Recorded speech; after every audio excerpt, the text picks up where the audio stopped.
આરિફ મીંડી સામે એસએમસી અને પોલીસ દ્વારા કડક કાર્યવાહી કરવામાં આવી છે। ગુજસી ટોકના આરોપીના ઘરનો કેટલોક ભાગ તોડી પાડવામાં આવ્યો છે।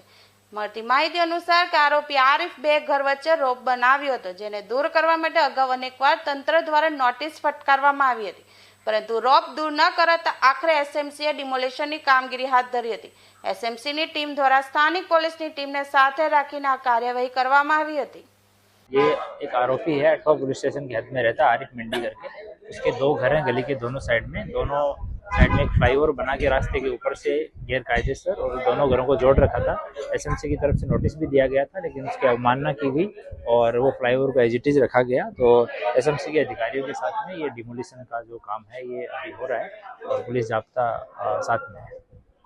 सर, आरोपी का गुनाही इतिहास क्या है? इस पे 7 गुना है, 4 जुगार के हैं और 2 राइटिंग के हैं, एक गुज्सी टोक है। तो अभी आरोपी जो है वो बैल के ऊपर है और घर में है। और सर, कितना बांधकाम किसने किया था? बांधकाम कितना किया था?